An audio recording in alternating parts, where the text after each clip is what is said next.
Order of the Adirondack Central School Board of Education, Boonville Elementary on Tuesday, July 14th, 2020. We're going to start the meeting with the pledge. I pledge allegiance to the flag of the United States of America and to the republic for which it stands, one nation, under God, indivisible, with liberty and justice for all.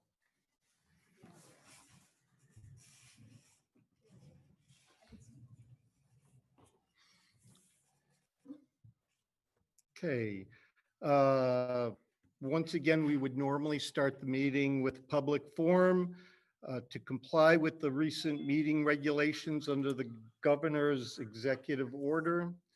This meeting is held without public attendance. It is posted if anyone had comments or concerns that they would have liked considered by the board, they must have been in writing or emailed or mailed to the attention of the district clerk by 12 noon today, Tuesday, July 14th. Were there any? Okay. So the first part of this meeting will be a public hearing on a few of our code of conducts and an agreement. Am I gonna? I'll go first. We'll start with middle school. Thank you, Jill. All right, so the middle school formed a committee to review the student handbook and code of conduct. Several teachers were on the committee, and I also had student input. The biggest change is that the middle school is now going to allow students to carry backpacks. That's more or less to be more consistent with a high school. We thought that this is something that we really need to try to help mitigate the Chromebook breakage. So that will be allowed for the next upcoming school year. Another thing that the middle school is going to be, what we did in the code of conduct handbook was we really wanted to clean up the language and make it more positive.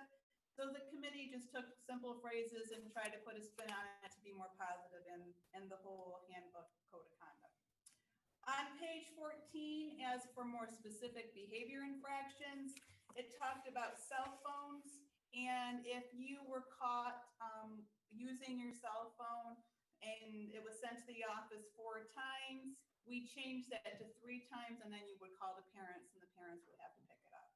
So those were just the overall changes that we made for the student handbook code of conduct. Does anyone have any questions? Okay. Thank you. That was painless. Mr. Roberts, are you ready? Yeah. Okay. In the high school, we,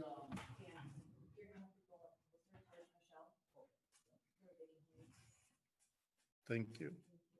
yeah, in the high school, we didn't make, any major, revisions to our code of conduct. We didn't form a committee, but, what we did is, I met with, some of the representatives from each department, with the teachers and received their feedback. I also solicited and went out to the student association members, which are Mike, officers in 9th, 10th, 11th, and 12th grade. And Mike? really went up, like some of their input and whatnot, and then went back. Can you hear Dan? Had their meeting and tried to get as much information I could to. Hey, Mike. Nobody had overwhelming changes. The one. Hey, Mike.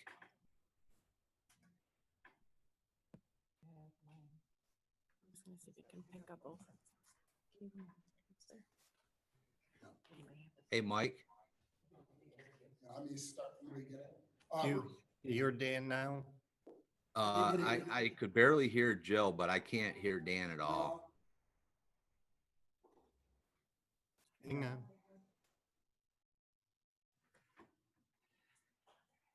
Yeah, can you nod your heads if you can hear me? I can hear you better now. All right, everybody can hear me? Yes, maybe? Yes. Okay.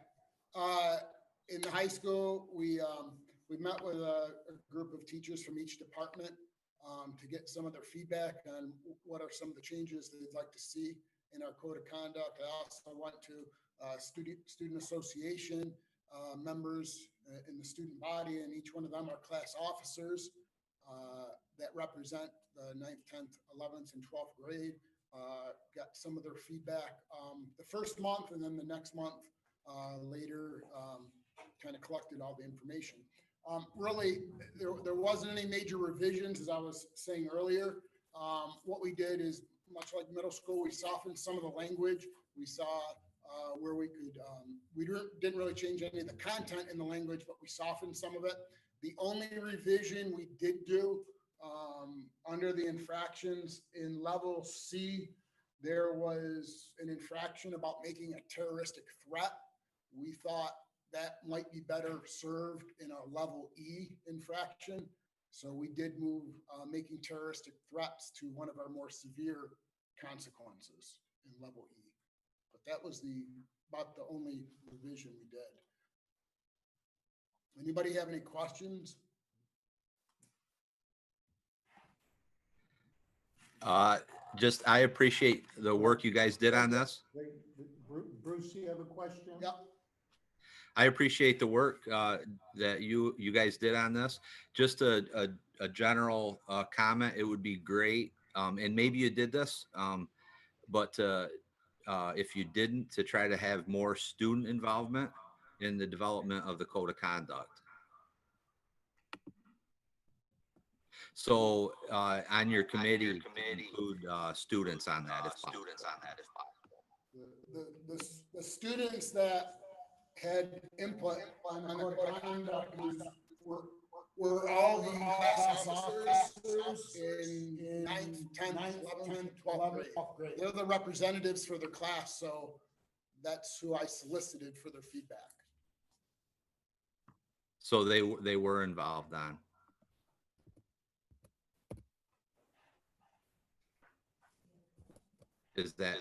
I'm sorry, I'm having a hard time here.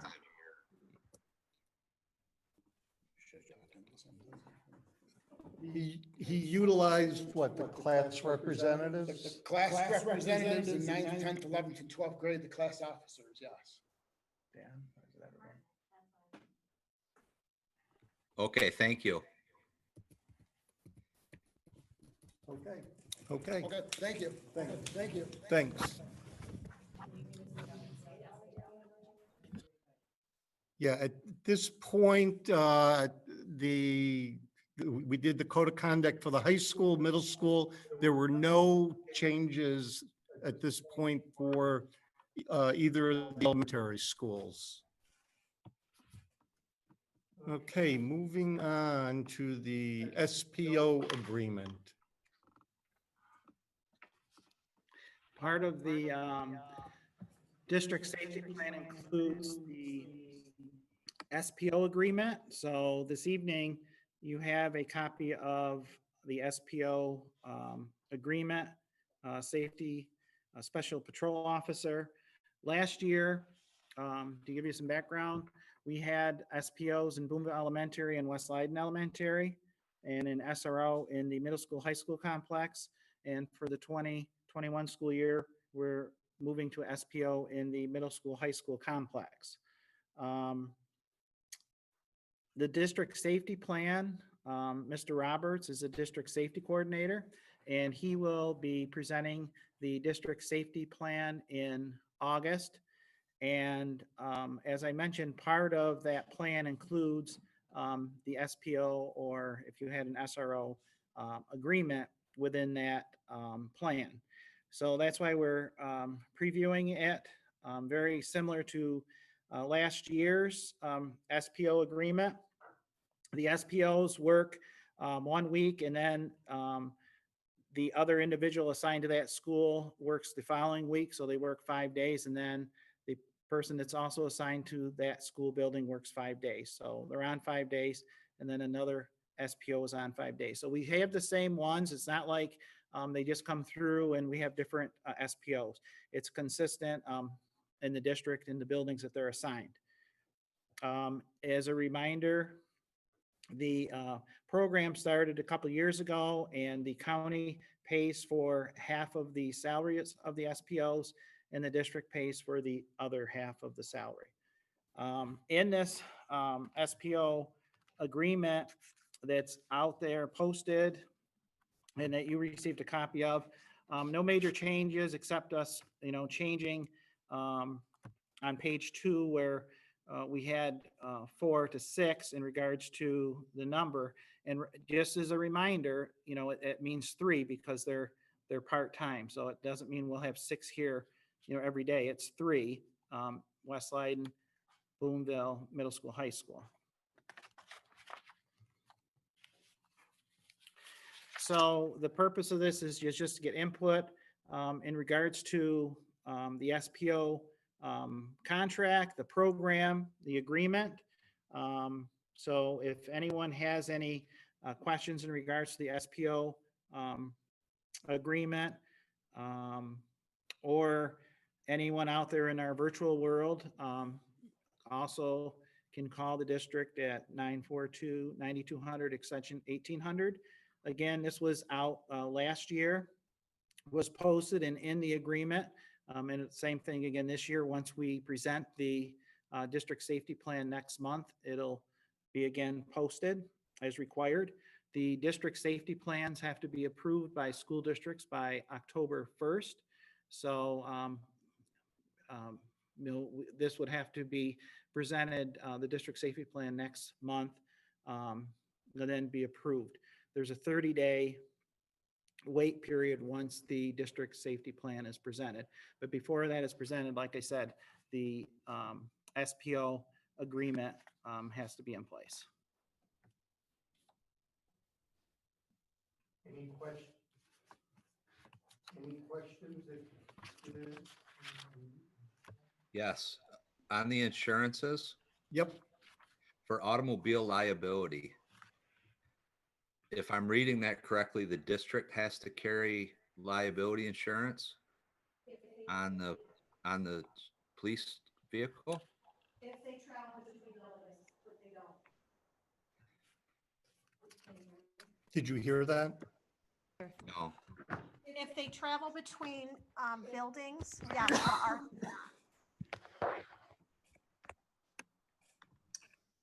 I'm sorry? If they travel between buildings, they need to carry the insurance, but our SPOs do not travel between the buildings. So are we required to carry the liability insurance on their vehicles? no. No, we are No, they're not. So can we remove that from the contract? Yep.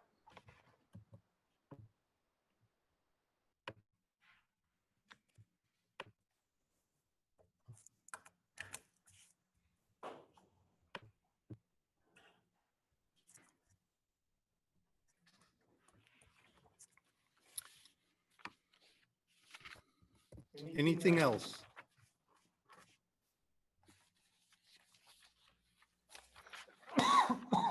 Excuse me. Okay, so at this point, I'll move for approval to adjourn the public hearing. Is there a motion? So moved. Second, I'll second. Doug. All in favor? Aye. Opposed? Carried. At this point, we will go right into the reorganizational meeting and we'll start out with the district clerk presiding. Okay, I would like to call the reorganizational meeting to order.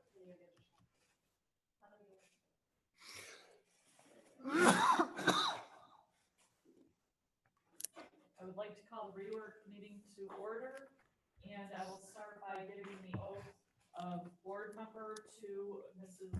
Ingersoll.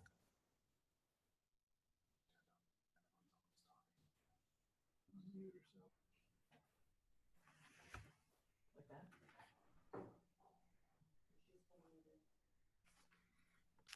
Okay. There, is that better? Okay. try this again. I would like to call the reorg meeting to order, and I will start off by giving Mrs. Joan Ingersoll her board member oath.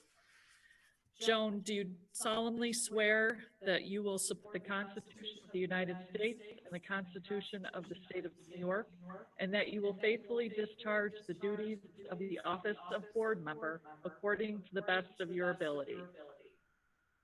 I do. Okay. Thank you.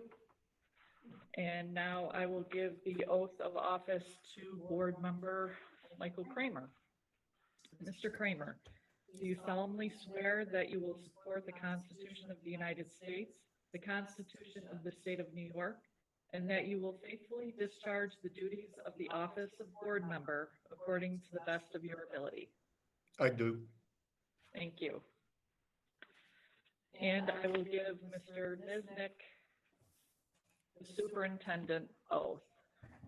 Mr. Niznik, do you solemnly swear that you will support the Constitution of the United States, the Constitution of the State of New York, and that you will faithfully discharge the duties of the office of superintendent according to the best of your ability? I do. Thank you. At this time, I would like to call for nominations for board president. I'd like to nominate Mike Cramer. I'd like to nominate Mike Cramer as president. Okay. I will second that.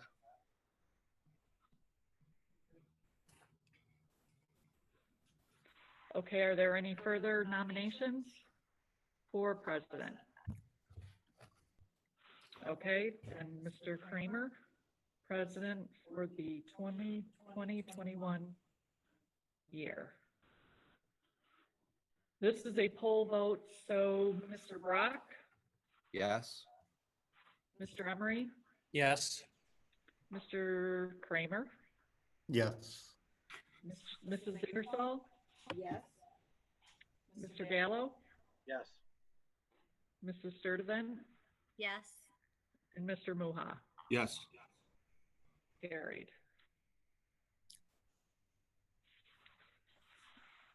Now I will ask for nominations for the office of vice president. Any nominations? I'd like to nominate. Amanda Sturdivant. I'll Okay. second.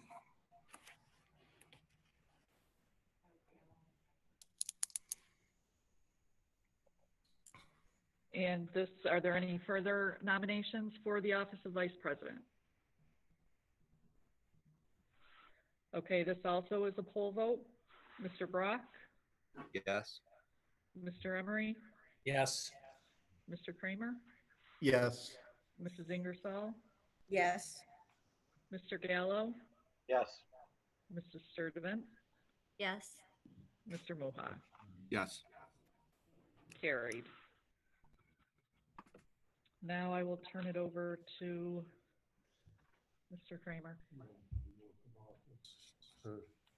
Oh, I'm sorry. I will now do the oath of office for the president.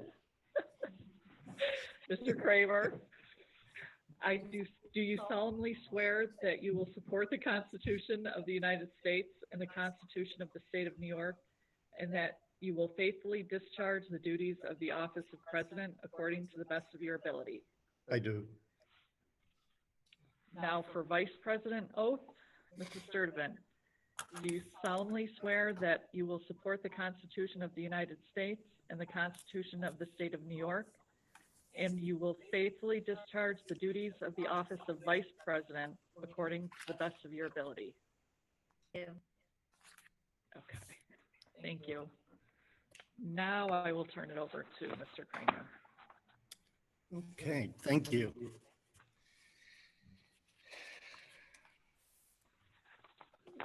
Those of you that have their agendas in front of you, it looks like 12, 13, 14, we're going to do You individually. have to do me, the district clerk. Oh, yeah. Oh, yeah. Well, you forgot me, so I'm forgetting. You're just paying me back. At this point, the board is going to appoint Michelle Freeman as district clerk. And I assume I have to read the, Yeah. But I don't have my card for the board members. okay. Um, Okay, I do solemnly swear that I will support the Constitution of the United States and the Constitution of the State of New York, and that I will faithfully discharge the duties of the district clerk according to the best of my ability. I do. Thank you. Thank you. Okay, Okay. we're legally official. Yes. Okay, so moving on to action items, we have to do 12, 13, 14 separately because it's the poll vote, I believe, on each of those. So 12, resolve that the Adirondack Central School District Board of Education delegates the power to the district treasurer, Charlotte Burgoyes, to issue revenue anticipation notes, invest school monies and advance school monies to other funds until funding is received as necessary for the 2020 through 2021 school year. Is there a motion? So moved.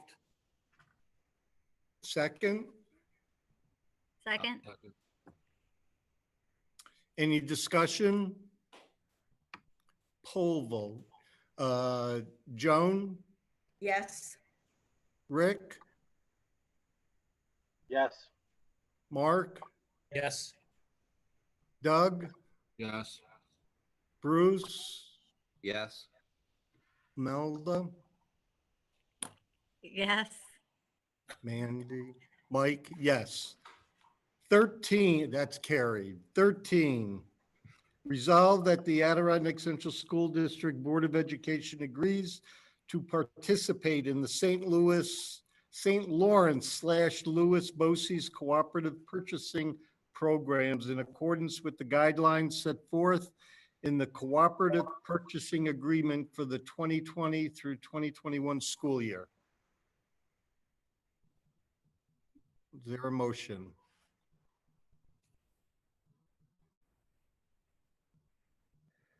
I'll make a motion. Doug, is there a second? I'll second. Rick? Any discussion? Poll vote. Joan, Yes. Rick, Yes. Mark, Yes. Doug, Yes. Bruce, Yes. Mandy, Yes. and Mike, yes, carried. 14, whereas the Adirondack Central School District is a participating member of the Madison Oneida Herkimer Healthcare Consortium, and whereas the municipal cooperation agreement governing the relationship between the participating members of the consortium permits each member the opportunity to designate a consortium representative and an alternate. Without going on and on and on, our representative is Sharon Shahaki, business administrator, and the designated alternate is our superintendent, Edward Niznik.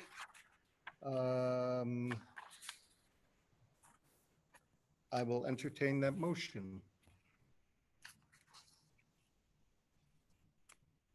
This is the healthcare. Is there a motion? I'll move for approval. Bruce, and seconded by Mark. Poll vote, Joan, Yes. Rick, Mark, Yes. Doug, Yes. Bruce, Yes. Mandy, Yes. and I'm a yes. And then this carried, and this gets sent along. Okay. Okay, on to the consent agenda. If I don't bite off more than we can chew, or I bite off too much, please get my attention. At this point, let us go from 15 through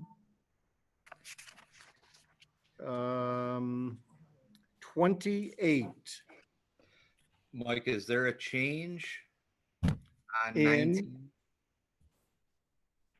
On 19, based on the email that Sharon sent?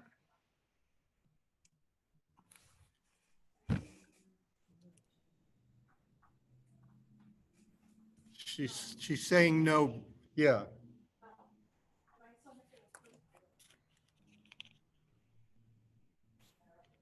She's saying no, Bruce. Okay, So is there a motion for 15 through 28?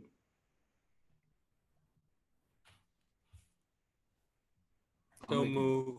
I'll second. Mark, is there a second? I'll second. Doug, all in favor? I have a question, another question. Yes. Yep. The community bank serving as the official depository of school funds. Is that where our monies are for the northern, is it the northern grant where we keep our, where we can invest some of our retirement, or not retirement, our The scholarships and whatnot. scholarship? Yes. Are Yes. those, are those Our regular checking accounts. NICLAS is an investment account that we use for our own general fund, capital fund, all those. Anything at Northern New York is at Northern New York. It's their money. It's not ours. it's what? It's their money, not ours? Anything that goes to Northern New York Community, the scholarships that go to Northern New York Community Foundation, they have, the trustees and the scholarships have signed over those funds to the Northern New York Community Foundation. We have no oversight in those funds.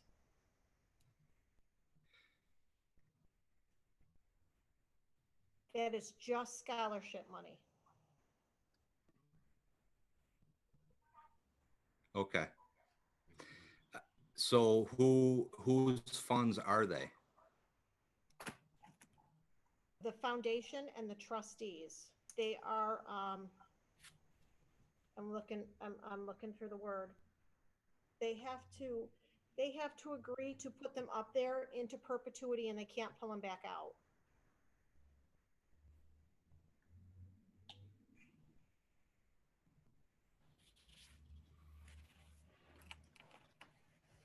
Does that answer your question, Bruce?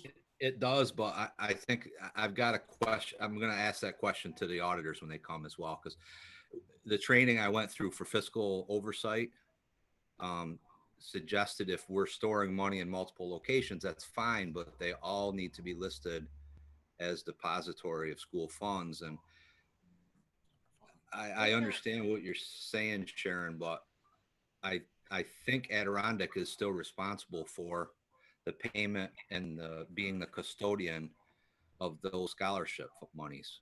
Nope, not anymore. Once they move them up there, they are the custodian of those scholarships. I can get you all the paperwork on it because that was when you were not on the board when we did that. So I can get you that because we did go to surrogates court to get that established. So I can get you that. Okay. Okay. Okay, there's a motion and second for 15 through 28. All in favor? Aye. Aye. Opposed? Carried. 29, appointment of a board member and an alternate to serve on the executive committee of the Jefferson Lewis School Boards Association. If no one's jumping to the forefront, I have no problem being the first appointment because I'm up there with BOCES anyways. Is there an alternate?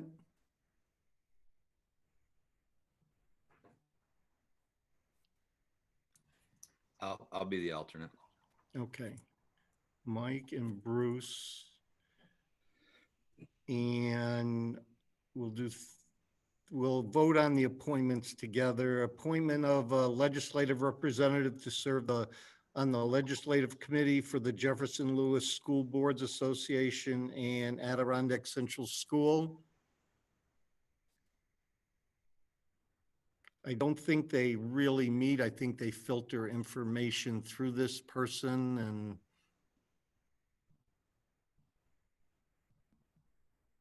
is the silence meaning me? It can be.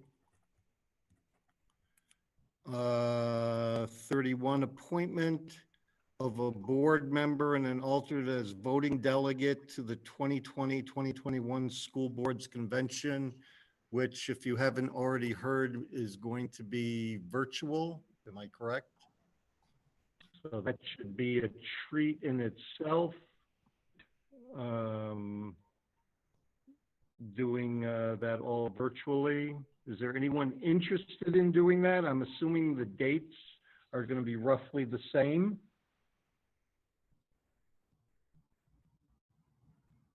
I could be the voting delegate if someone wants to be the alternate. I'll be the alternate. Okay, Joan, thank you. Let's vote on 29, 30. Do we have to vote on 29, 30, and 31? There are appointments, okay. 32, 33, 34.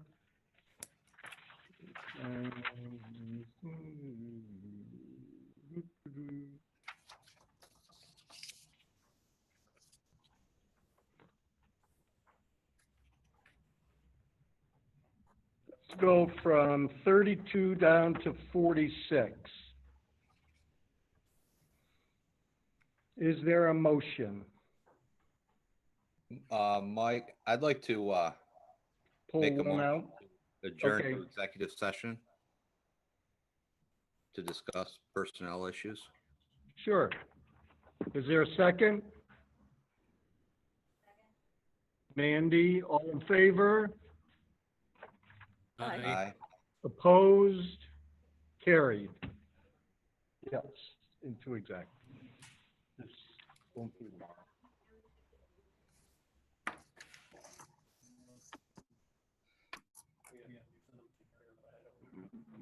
I think they all come back.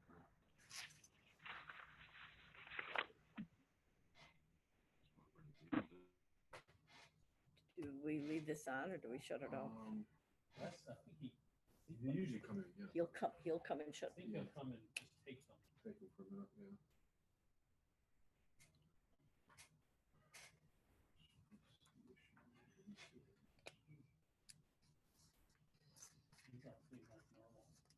Yeah, I don't know what the issue is.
Okay, we're back from executive session.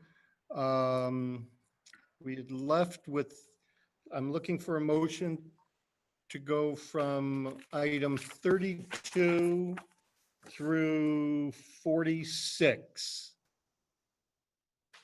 I'll move for approval. Motion by Bruce, seconded by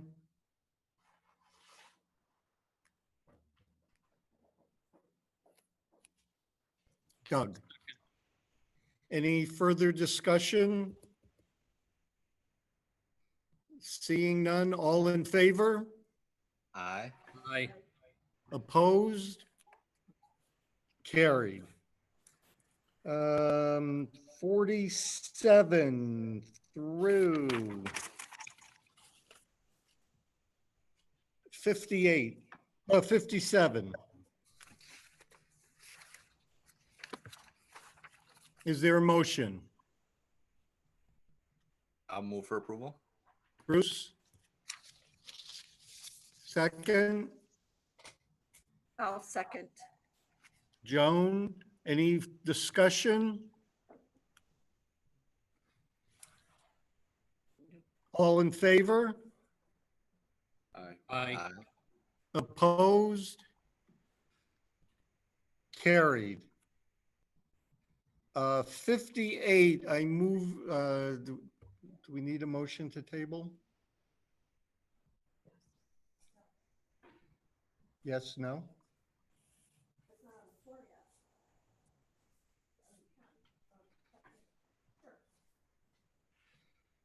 A motion second and then table? Okay, a motion on 58. I'll make a motion to table it. Is there a second? Second. All in favor? Aye. Aye. Aye. Opposed? Carried. I knew we'd get Mr. Roberts' rules involved tonight. 59, 60, 61 through.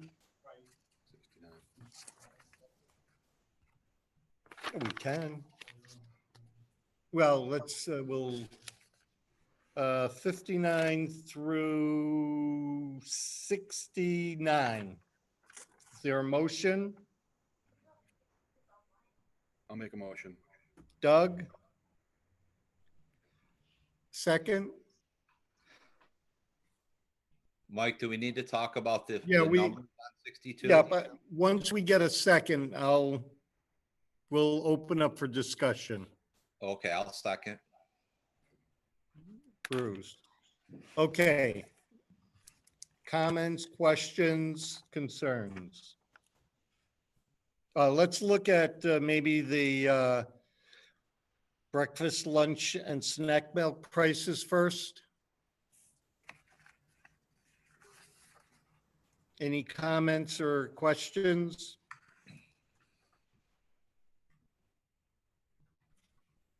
Okay. On 62 was the substitute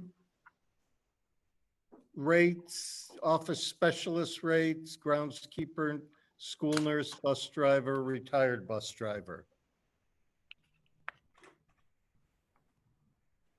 Any questions?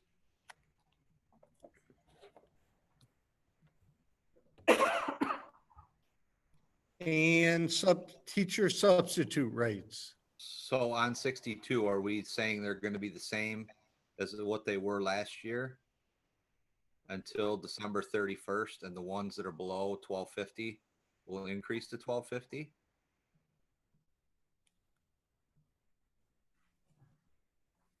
Because that minimum wage, or there's an adjustment at that point? Yes. What's the date? January? Yeah, January 1st. In the past, the board approved the increase at the beginning of the school year, but it takes place December 31st. What is everyone's pleasure?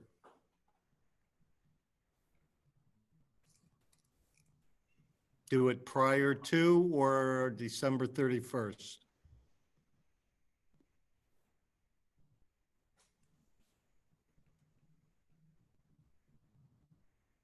No comment? Okay, Is it easier just to do it now? I mean, I drive by the local Dunkin' Donuts, and they're hiring, I think, for $13.75 an hour to start. that is correct.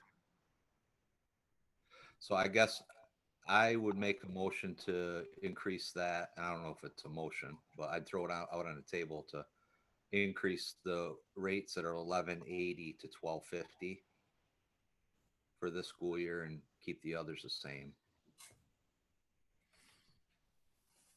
Any other thoughts on that?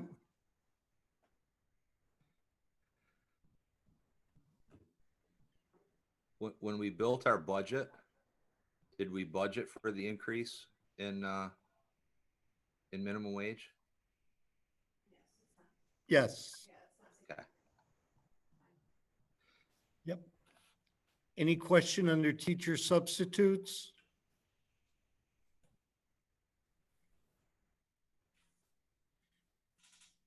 Okay, if there are none, the original motion by Doug.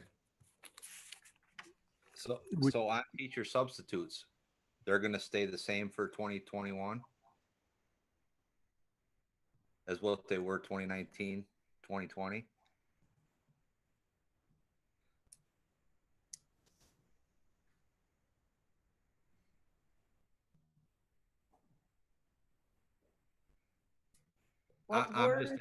I'm just asking because on my agenda, they're blank. You're blank. I don't know what we're really voting on if they're blank. Sharon. Was Yeah. there increase the prior year? They were increased last year. Do we have trouble getting subs? Yes. Yeah, that's one I would, just a comment on that. I question whether we're having trouble getting subs or just certain subs.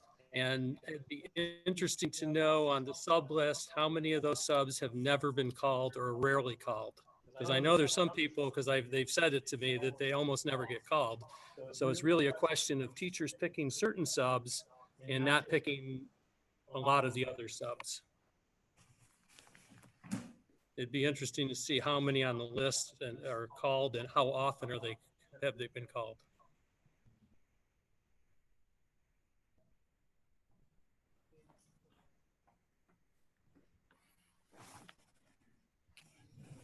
I know a lot of the times when subs are not available, the secretaries call the subs from their office, so I'm not aware of how many subs aren't being called.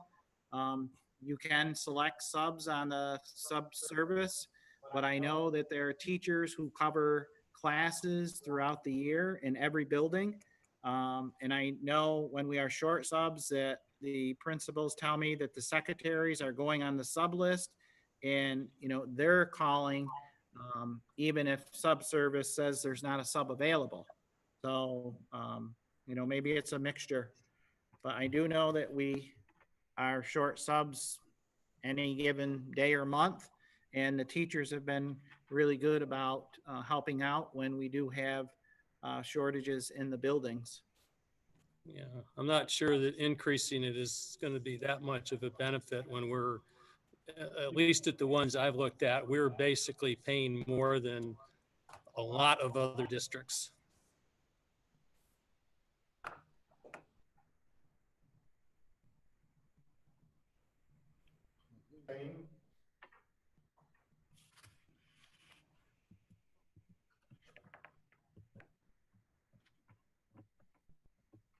What is 12.50 an hour? What's a sub work? Are they a 7.5 hour a day position?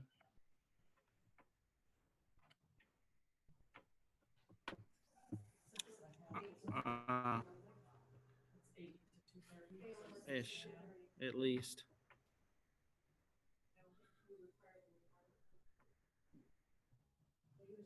So 6.5.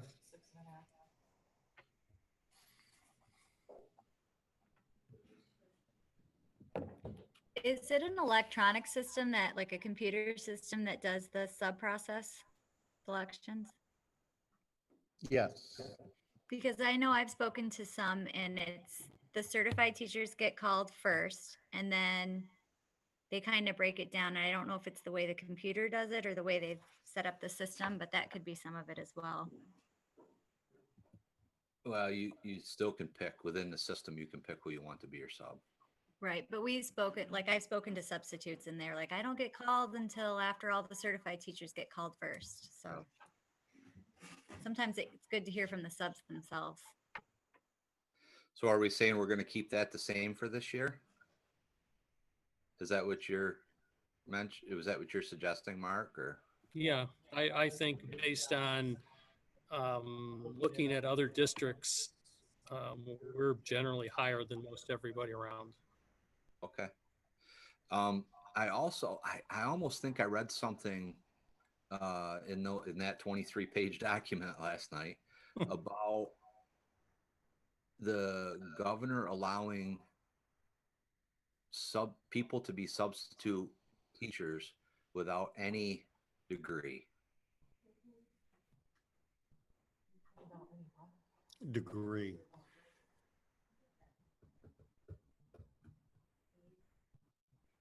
Yeah.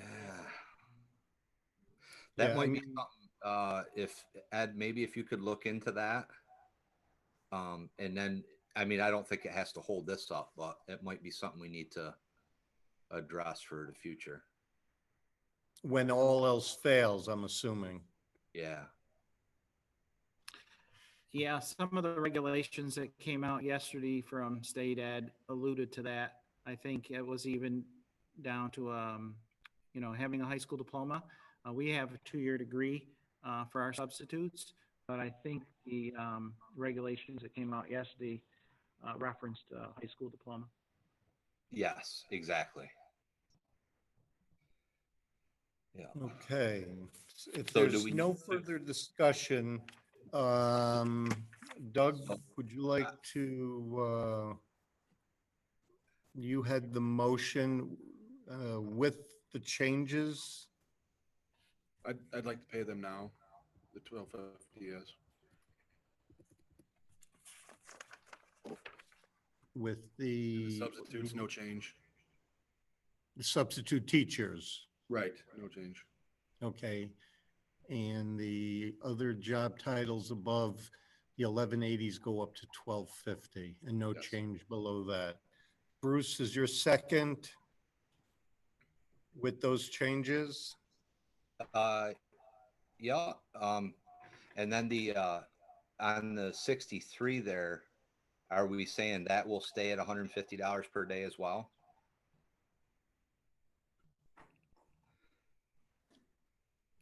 And 65 and 66, are we pretty much saying those all stay the same? In regards to 63, my comment would be several schools, when they have a long-term certified teacher filling in, they start them on step. So whatever that first step is in the teacher's contract. So that would probably be, at least another $50 or $75 more per day. So I've given that example in the past. So after it's 20 consecutive days, they get the 150 and it's retroactive back to the beginning. But like I said, talking with other schools, they have kind of a general rule of thumb that they start that long-term sub out. Let's say somebody's going to be in there for 3 months, 6 months, 9 months, or a year, out on whatever that first step is, just as an example. Our tutor pay has been increased the past few years anyway. So it is tough to get tutors, but we have increased that for the last few years. 6 years ago, it was at $12.50, so it's gone up. So that might be a little bit more enticing for us to get some of our tutors for our students who could be out on medical or discipline reasons. And I believe the tuition rates are set. Sharon, you pull those from state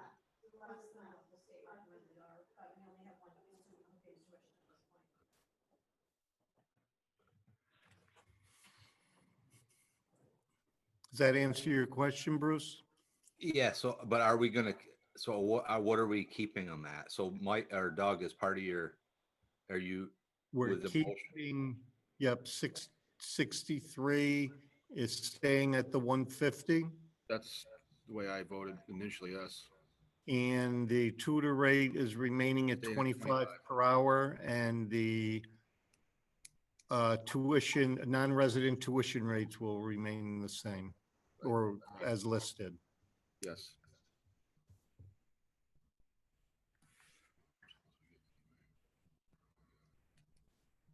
All in favor?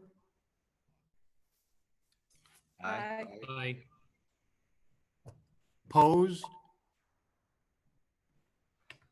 Carried. 70. I'll entertain a motion for the academic and extracurricular positions for 2020 through 2021.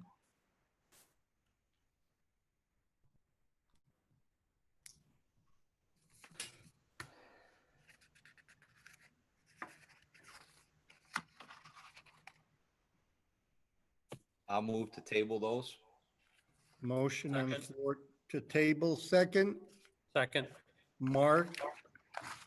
All in favor? And Aye. that's with the one on the addendum as well, right, Mike? Yes. But I think the one on the addendum, I think we probably shouldn't table. Hey, let's see. For the Appointment. asbestos LEA. That's similar to the pool, I'm assuming. Yes. So I'll make a motion for that appointment. But we're tabling all of 70 and the West Leiden Yearbook Advisor on the addendum. Yes. And Mark second, all in favor? Aye. Aye. Opposed? Carried. And now Bruce made a motion to appoint Cameron as the district asbestos LEA for the 2021 school year. Is there a second? Second. Mark, any discussion? All in favor? Aye. Aye. Carried. Probably a little different than in other years. We have found out that this, at the end of the reorganizational part of the meeting, we used to adjourn and then go right back into our regular meeting, but we have since found out we could move right into the regular meeting. So, at this point, professional development plan and AIS plan.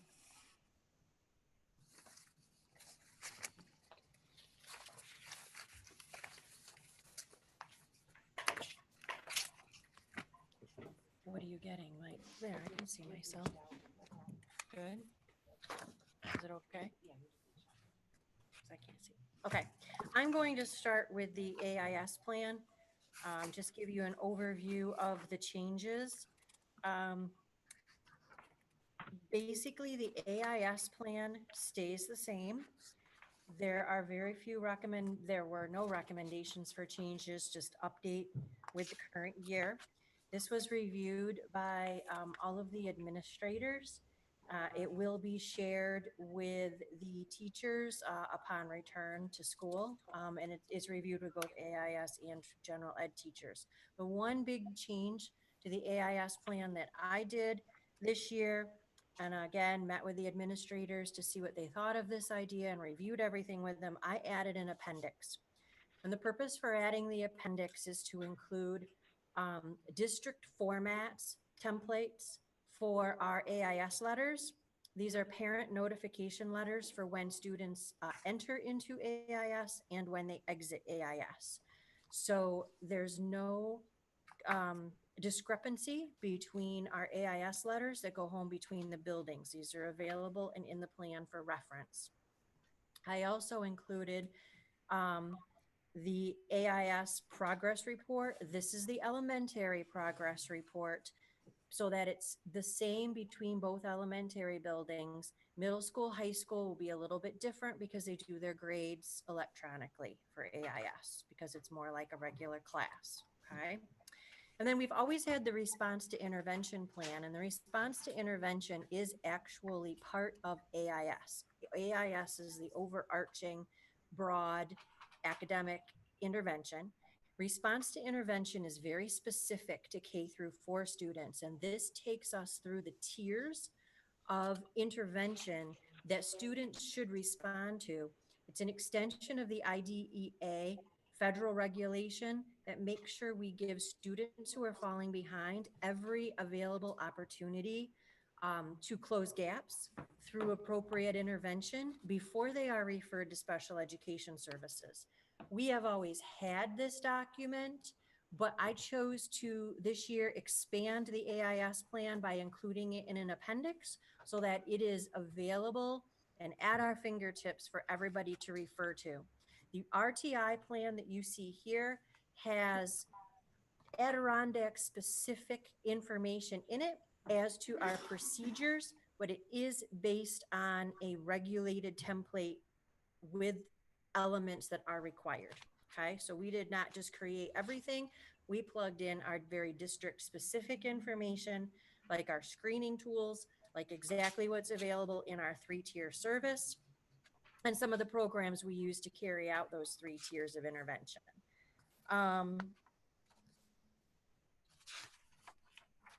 At the end of the RTI plan, we have the process for ASAP, or the Adirondack Student Assistance Program. And this basically outlines how we get students into AIS and RTI, and the steps that teachers and interventionists must take in tracking that intervention data. So that guidance document for ASAP, which is our Adirondack procedure, much like a child study team or a data chat that we have on student performance, is outlined here. Are there any specific questions on the AIS plan that I can help you with?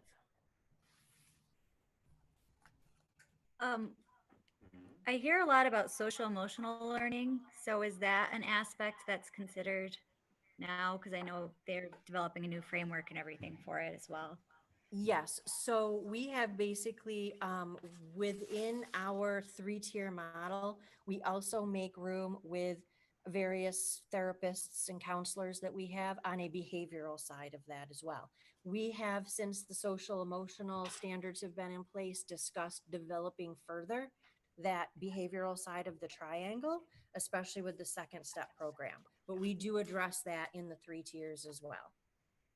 Many times that's part of the support services we give children, because if they're struggling academically, we often support that social emotional side as well. Thank you. Anything else AIS? Okay.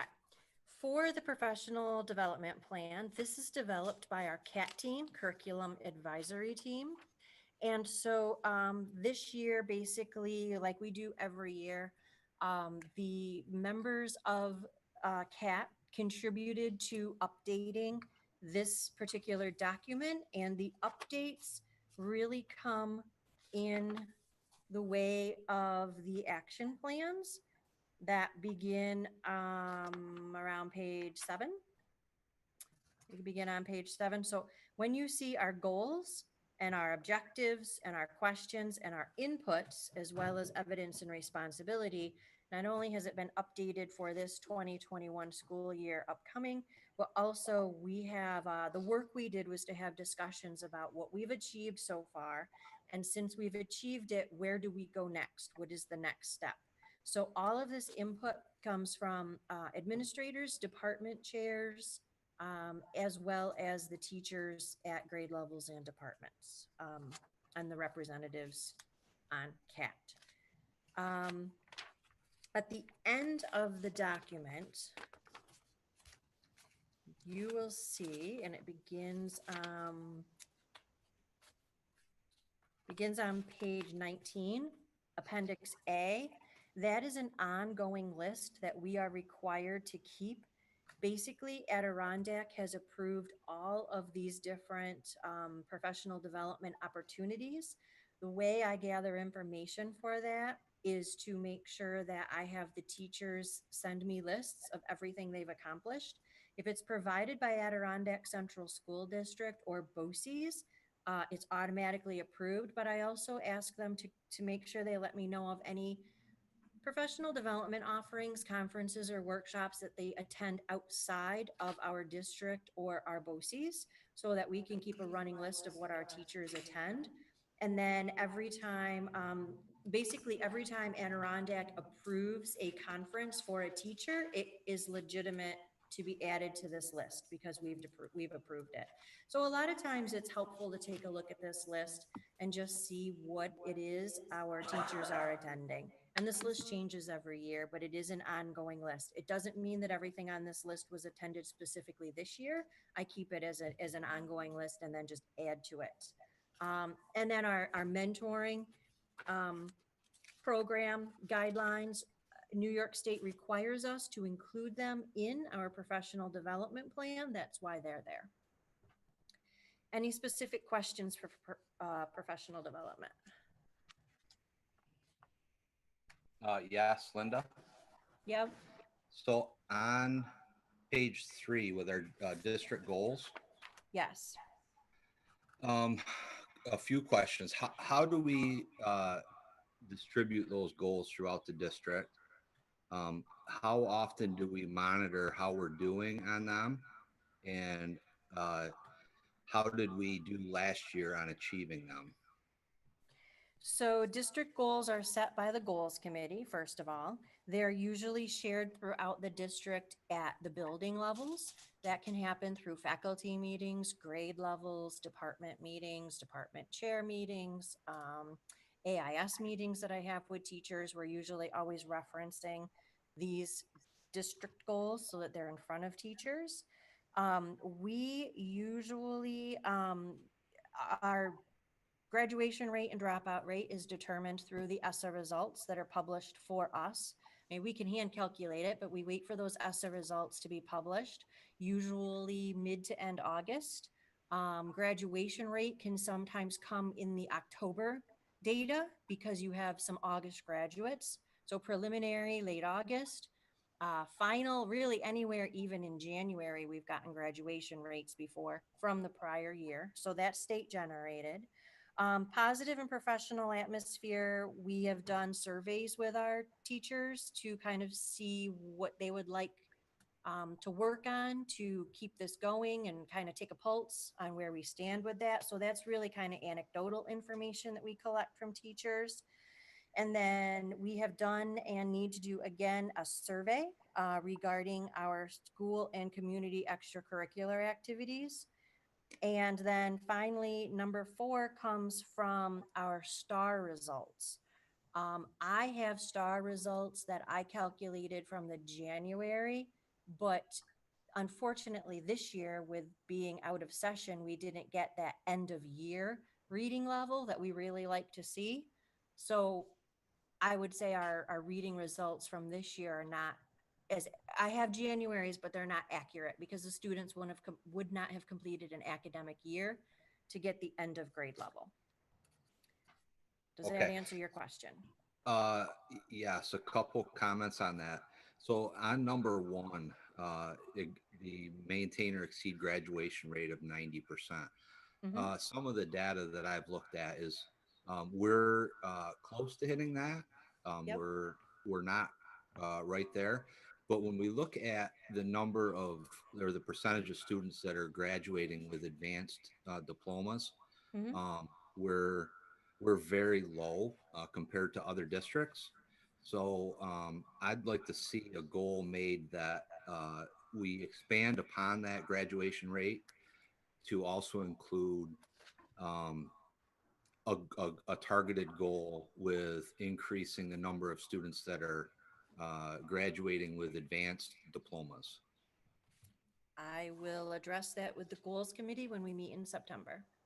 Okay, and then number 2, is there a way that we could measure that so that it's not anecdotal and we can then take that data and use the data to establish priorities and where we are strong. Let's do more of that. Where are we weak? And what are some strategies that we can do later on in the PDP specifically to attack those areas of weakness? Within the PDP, we do have a goal that addresses that, and we'll continue to work on that throughout the year.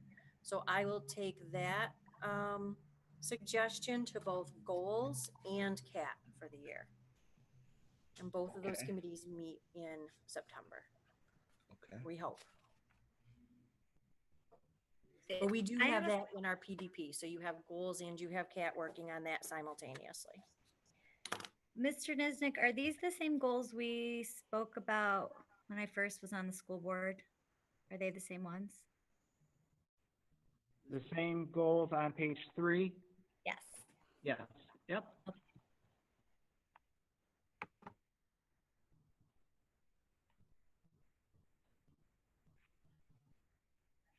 Well, so I'm wondering if as a school board, it's something we need to address. I mean, that we've got the curriculum advisory team, but I know a lot of school boards develop goals as well.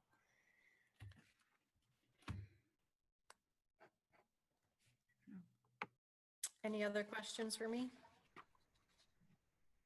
Linda, do you have an account on Forecast 5? I borrow Sharon's. Okay.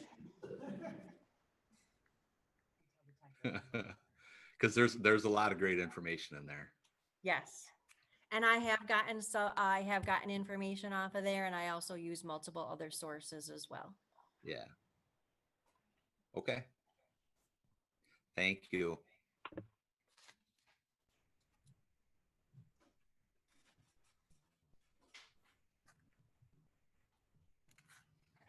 Okay, if there's no other questions for Linda, Mr. Roberts, would you like to give us an update or an overview of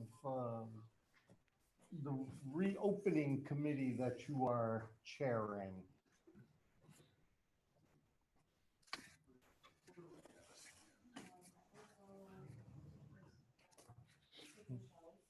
Yeah, with the reopening the school.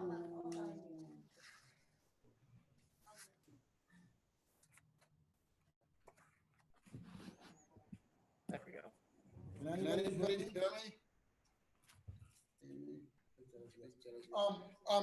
With the reopening committee, trying to figure out how to open up schools again. It's obviously been since March since we've had some students walk through the door.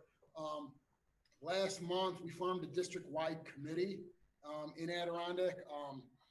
Wanted to get some perspectives from different folks about some different ideas, suggestions, opinions about what's the best ways, best practices to move forward. So I'll give you a list of some of the committee members just to have different backgrounds.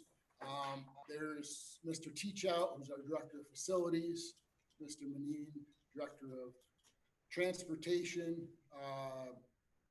We have a nurse on the committee, Boonville nurse, Ms. Bulk. We do have a counselor, Ms. Claflin, myself, I'm on the committee. As far as a teacher, we have Justin Wiedrick, who's in middle school. Trying to think, yeah, we do. I'm just trying to think. There's another staff member. We do have a parent, Margaret Kanakos. She's our parent member. We have a student who will be a senior this year, Jana Tagliamonte. And Ed, obviously Ed's on the committee. Am I forgetting one other? No. I think that's it. We tried, non-instructional staff. We have Brenda Dowling, who's a library aide at West Light. I thought we were missing somebody. But so that's our core group that we made up. We started meeting last month. We had another meeting this week. We plan to have another one, but there's really been a bulk of information that's come out just in the last few days and week, because we've been trying to generate ideas as far as on the administrative level about some of the best things we can do, but unless you get like some of the pieces to the puzzle to, with the instructions, you can't really finalize the product. So yesterday we got a big puzzle piece delivered to us by the Board of Regents. So with that piece of information, we're kind of moving full tilt and trying to cross the T's and dot the I's. What we've done is Mr. Teachout's kind of come up with a comprehensive cleaning plan for disinfecting. We do have like the sprayers and the misters in every building that can accommodate some of the deep cleaning and stuff. We've thrown around ideas about, not sure if it's really feasible to segue a specific hallway to go in one direction, but we've thrown around ideas possibly, having student, staff, whatever, the movement on the right side go in one direction and on the other side go the other to get a little bit of orderliness to it. Obviously the models we're looking at right now, I mean, we're pretty much in tune with going to some type of 50% model. I think that's what the bulk of the school districts are doing to reduce the number of students in there. We also will come up with, if it does come to it, we might go back to full online where 100% of our population is online. That's certainly the case. It could be for the beginning of September. It could turn out to be a month or two down the road after we start. We just don't know, obviously. It's unpredictable. But we do have those models. And then also the third one would be if everybody just came back all together at 100%. But even if you look at that 50-50 model, when I say 50-50, just so everybody understands, we're talking about half of the student population in the classroom actually learning on a given day. And while on that day, while 50% is in the classroom, 50% would be doing online instruction or some type of instruction from home, obviously facilitated by the teacher. There's a couple different ways to make that happen. There's districts that are talking about students would come every other day, group A Monday, group B Tuesday, and alternate like that. There's other districts that are talking about group A would come for a consistent 1 week schedule, and then group B coming into the classroom for the following week for a whole week. There's been another model thrown around where students would come from group A on a Monday and Tuesday schedule, so it would be set.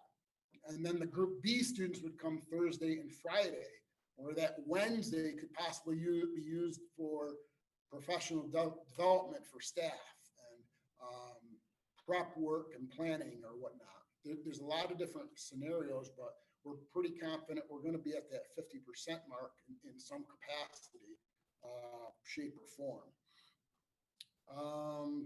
As far as the timeline we have, like I said, that big piece of the puzzle from the Board of Regents came out just yesterday, and we have until the end of the month, just like every other school in New York State, to submit our plan to the state education department.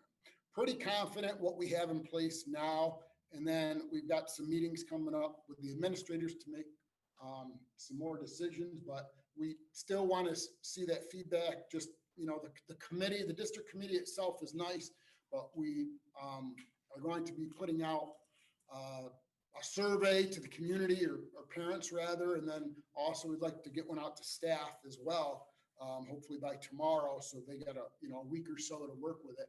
Just again to get their thoughts, ideas, suggestions about what's going to best drive our decisions and which direction we go in certain areas. So it might, some of the questions might have a rubric in it and whatnot, or choose the best answers. Out of 10, choose 3 of the 4 you feel the strongest opinion about. A lot of different things like that. The main focus, some of the main focus that the Board of Regents came up with is health, safety, nutrition. Part of that nutrition piece, we were directed that obviously you have the kids in a school building, it's very easy to provide them a breakfast and a lunch.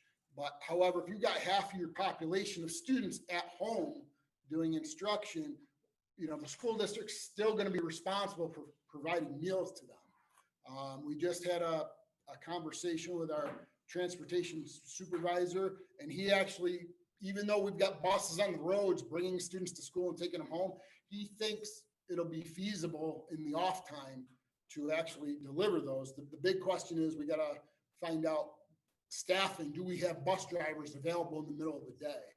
He thinks we can work it out, but these are some of the logistical things we're trying to come up with. Another important component is the social and emotional well-being of students. That's very critical. We were out of school, obviously, for a few months in the spring. It demonstrated some challenges. So what we had done is given cell phones to all our guidance counselors to stay in touch with students. Students would regularly interact with teachers, obviously in the classroom. So if there's a problem or whatever, they could alert a counselor, or we gave those numbers out for parents if their students or whatever, or their child rather, was having any difficulties. And we did have students reach out to our counselors and vice versa. It worked out well, but if we go back in the fall with that 50% model, you think about it, for 2 or 3 days, we're going to have the students in the actual buildings. So it's going to be a little bit easier to assess them because we're going to be able to see them more on a regular basis. Might not be 5 days a week, but 2 or 3 days would make a huge difference, whether you're a teacher in a classroom trying to reach out and get through to a student, or obviously one of the counselors to look out for a lot of those things, because a lot of the stuff that these are kind of crazy times. So if this is disrupting our lives as adults, we can only imagine what's going on in a child's world. I wouldn't even kind of know how to process it if I was in school now. It's obviously a lot to take in. Some other areas is attendance and absenteeism. So one of the areas in there with absenteeism is the school districts are going to be responsible for developing a more formalized system of taking attendance. And in the classroom, it's one thing, it's pretty easy. But again, we've got 50% of the students during the week that are in online instruction. So the Board of Regents is looking to tighten that up, and every school district adopt some type of system that works for your schools to keep a little bit better track of attendance. So we might have more regular scheduled classroom times of online instruction and things like that, or whatever. I don't know. Those are, again, some of the logistical things, but they want a little bit more of a concrete measure on how we're going to assess and reach out. Because if we do have students that are struggling and whatnot academically, it's going to be, falling on us to really boost them and help them out. Again, I think in this model, if we are here 50%, having the kids here, it's going to be easier to connect with them, if they are missing some of the classes at home and whatnot. Facilities and transportation are two other areas.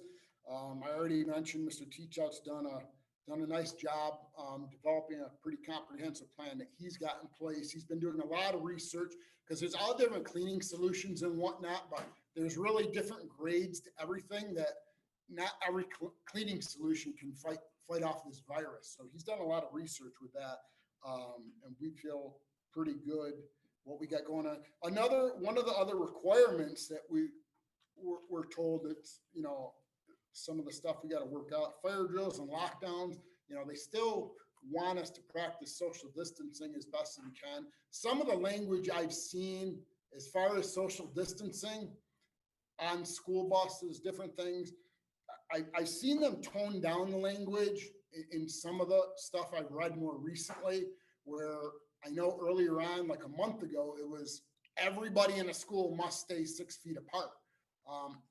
I understand that to the best of our ability, but when you get that number of students in there, there's going to be times in the hallway, there's going to be times when you cross paths, you're not going to maintain 6 feet, where obviously a mask is going to be required. So it sounds like some of the language is toned down. Again, we're receiving a lot of the information. We're getting it from the CDC, the Department of Health, SED, the Board of Regents, the governor. So there's a lot to sift through. we've gone through a lot of the stuff, but we really still have to digest some of it as well, because it's really very fresh for all schools right now. Teaching and learning flexibility is going to be paramount. We learned that. Anybody that was a teacher this past spring, there's got to be some flexibility in the teaching with the students to help them out. Special education, that's going to be another area of focus. The bulk of special ed is still going to be required as far as everything we have to do, all the mandates and everything that's in the IEP is still going to be expected. So again, having those kids here 50% is really going to help us attaining that. We're crossing our fingers we don't have to maybe go back full time to online instruction. Technology and connectivity is another section in there.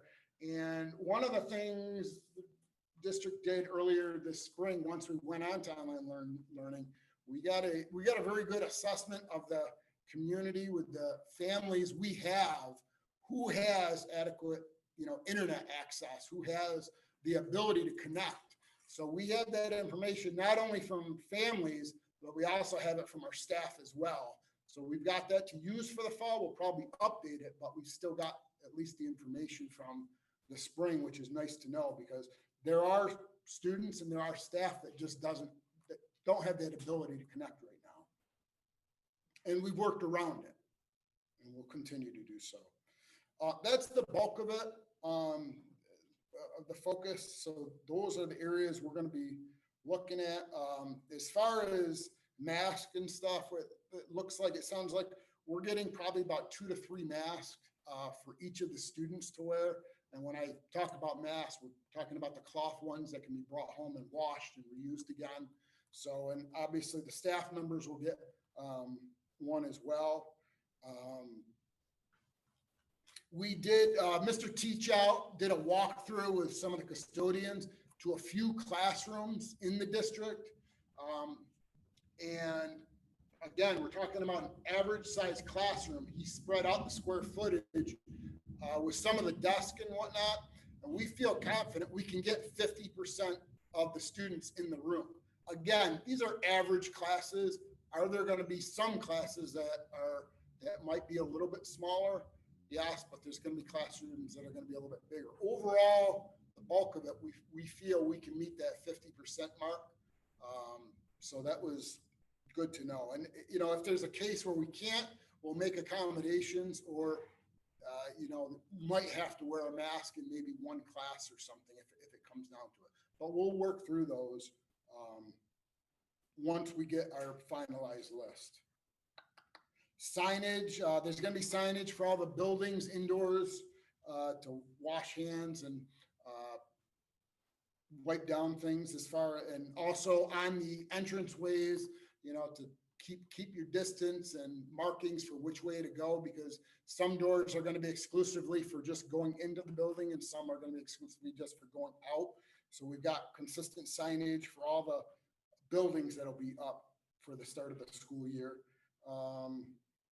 And I think just lastly, I just wanted to mention, I don't know what's going to happen with athletics. Right now, all practice and conditioning suspended indefinitely, but, as we speak, Section 3 is still technically ready to roll in August, but there's going to be a meeting, I believe the second week of August, to find out if they're really going to move forward. But all plans right now is, they're getting ready for it, but we just don't know what's going to come of it, and so we'll have to wait and see. Does anybody have any questions? I might not be able to answer everything, but I can surely get back to you with some of the stuff that I can't answer, because I know administrators are going to be meeting over the next few days and stuff to try and piece a lot of this together as well. Yeah.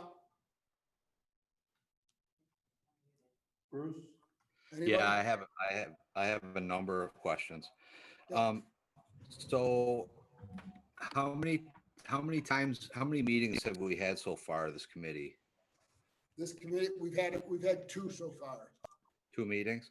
Yes. What's your meeting schedule over the next few weeks? We were going to meet Possibly next week or the week after. Okay, so here's my concern right out of the gate. Our first superintendent's day is 7 weeks away. So if we're gonna send out surveys to the community, parents and teachers, to get some feedback from them, and then we're gonna digest that information and use that to develop our plan. Our plan, I believe, is due now in about 2.5 weeks. Yes. I would encourage you to rethink that schedule, that whether you're going to meet this week or next week. I think that needs to be a bigger priority and something that happens more frequently than every couple of weeks. Yeah. Next question is, what are some of the questions that are going to be on that survey that we're going to ask the teachers and parents? I don't have them right here, but we really just wanted their opinion on, like, like what are they comfortable about in a school setting? Maybe what are their concerns and whatnot?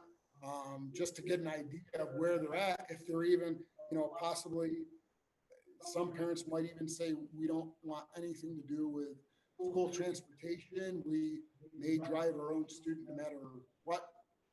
So have we developed that survey yet? That survey, we have shared questions in the last week. And so there are questions that have been generated, and that is going to be worked on tomorrow, finalized and put in order. So yes, there have been questions that the group has shared in regards to, if school reopens, are you going to send your child? If we need to limit the number of students on a bus, would you be willing to bring your child to school? What are your three most important things that you're thinking about in order for your child to come back to school in regards to temperature taking, social distancing, things along that line? So we're looking at about probably 10 questions or so right now. So we're looking at a variety. Also maybe breaking down in grade level, where your child goes in what grade, so we get an idea if it's elementary, middle, or high. So you're meeting tomorrow, not next week, to finalize the survey? Yes, tomorrow, we have a meeting tomorrow at 9, and so we're working on that. And there's the 9 components. So in addition to the 9 areas of focus, there'll be groups working on those individual areas of focus that were in the guidance document. Okay. So when do you plan on submitting the survey and then compiling the results? What's your timeline on that? We want to finalize the survey tomorrow and get it out, and then have it out for maybe 4 or 5 days. It should be a short survey to fill out. It shouldn't take a long time to fill out.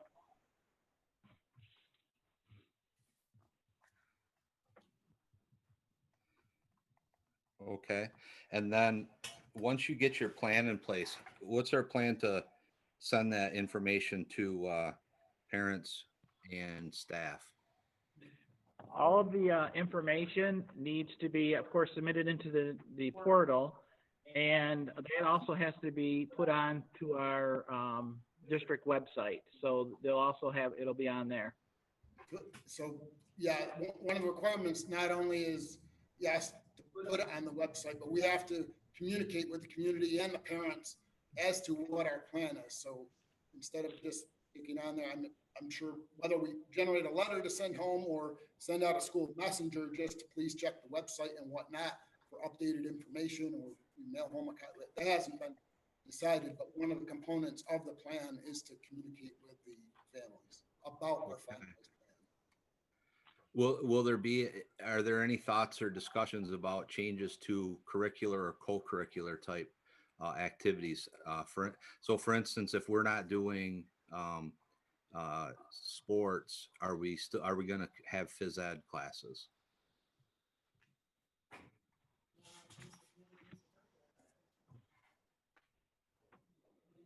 One of the recommendations is they want students to be outside more, so whether or not there would be an actual physical education class within the building with social distancing, but one of the things that was mentioned is to try to get students outside. Yeah, I mean, I don't have anything on the horizon canceling phys ed at this time, no. Okay, so you, the plan right now would be to continue with, if you did that 50-50 model, you would just have smaller class sizes for phys ed. As of right now, again, we haven't gotten into everything, but the overall idea would be to run our classes as is, except it would be just down 50%. So if you're in high school and got a period 1 to 9 schedule, you follow it just with 50% of the students. And in elementary, basically same through, run through your school day as scheduled, but just at 50% capacity. Okay. And that's with the phys ed classes sticking with their recommendation for a 12-foot social distancing, correct? Well, one thing they mentioned in the, chorus and music and band is a 12-foot distancing. So I didn't read where phys ed is 12 feet, but I know they did mention it in band and chorus, that 12 feet distance. So, because I guess of singing and you wouldn't have your mask on, so you need that extra distance. But again, It's mentioned with the chorus and- finalized guidance.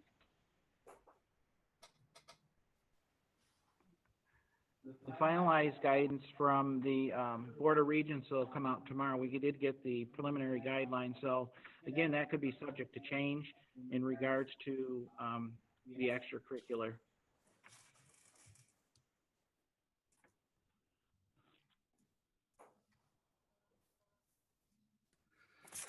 I just, I just want to, I guess, reiterate the reason why I'm asking these questions is I'm getting asked a lot of questions.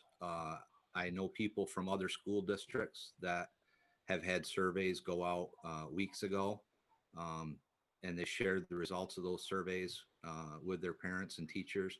And I just think it's something that needs to be a top priority for us to get this information put together and then communicated to the parents and teachers to let them know what our plan is. Agreed.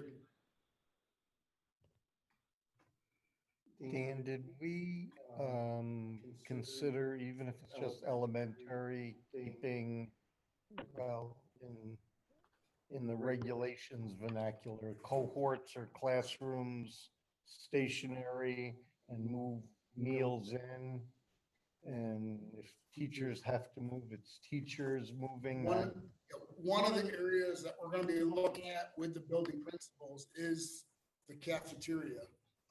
For all the buildings, the one in particular is definitely Boonville that we're going to focus on as well because of just the size and the number of students. So that's going to be an area of concern for all buildings, but that's what we're going to have to do is possibly use some of the classrooms, or if there's another room in the high school we've talked about. Again, we're going to have reduced numbers of students, but we could use like a large room, like, large group or lecture room or multi-purpose room or something like that to set up as another place to, have students eat lunch or something. But those are some of the details that we're going to work out in our building committees. That's, yeah. The other question has to do with staffing. Knowing what, for example, the cleaners do on a day-to-day basis now, the added task of disinfecting can't fall into, I just can't imagine that we're not talking, or that we're not gonna be in a situation where we're gonna need more custodial staff, or even as simple as taking the temperatures. I think we could all read the 23-page regulation twice a day now and come up with 100 things. And if we have to be satisfied doing 10 of the things well, we can't get every little niche in there, but I think, as Bruce is saying, really time is the essence, and it's not in our favor. And I don't think any of us want a situation where come mid-August, we're getting a sensation that, 25 to 40% of families are keeping little Johnny and Sally home. We gotta Well, send out that's- information to keep. Yeah, that's one of the questions that would be on the survey too, about parents comfortable, being comfortable to send their kids to school in this type of climate and culture or whatnot. And there's other school districts that have reported that, that figure is a little up there. That some parents may be reluctant to send their students, but again, that's some of the information we'll get back. in the Yeah, survey. there was an article that I saw the other day that I didn't finish reading it, but it was talking about the distinction about virtual learning or schooling at home versus being homeschooled. And our number of homeschooled now is pretty high, 50, 60 something. And I think we need to be prepared for, those decisions being made. Like, I agree with you. That's where that survey becomes very important, because I think that number of parents that are going to decide to just homeschool their kids might be surprising, because I know some people that have said to me that they're going to homeschool their kids, that when they told me that, I was shocked. I never anticipated them homeschooling their kids. Well, when at our last district committee meeting we had, the parent, Ms. Kanako, shared with us, there's apparently a lot of, I didn't realize this, but there's a lot of talk on social media among some of the parents that there's a feeling out there that all the students should come back 100% into the classroom without any type of, reduction in numbers or anything like that. That was the first time I had heard that. So I guess the survey is certainly going to be enlightening with the data and information it gives us,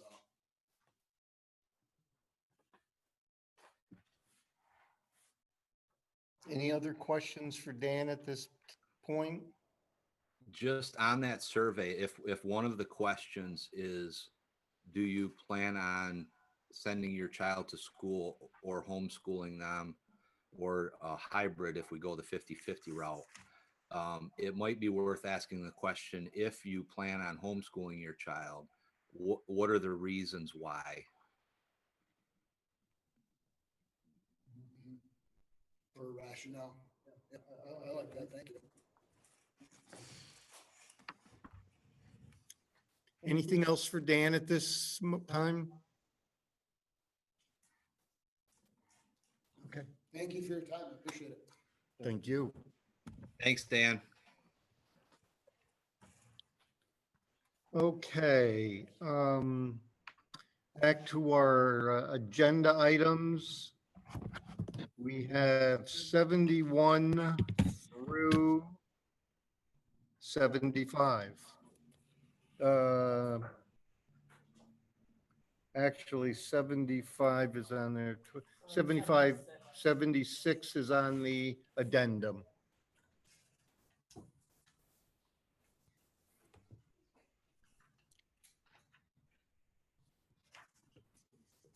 I make a motion. Is there a motion? Mandy? So moved. Is there a second? Mark? Any discussion? All in favor? Aye. Opposed? Carried.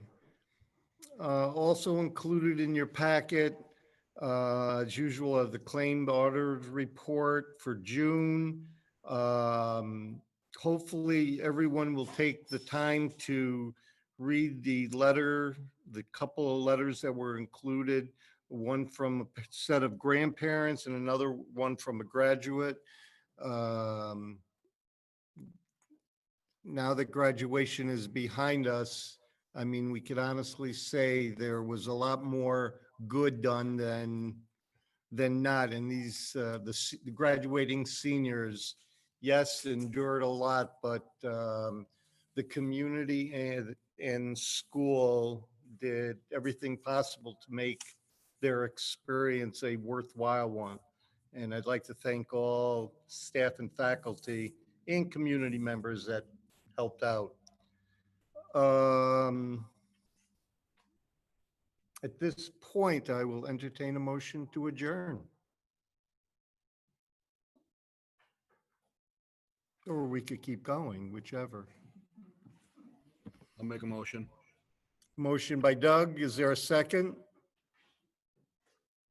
Mandy, all in favor? Opposed? Carried. Thank you very much and stay healthy.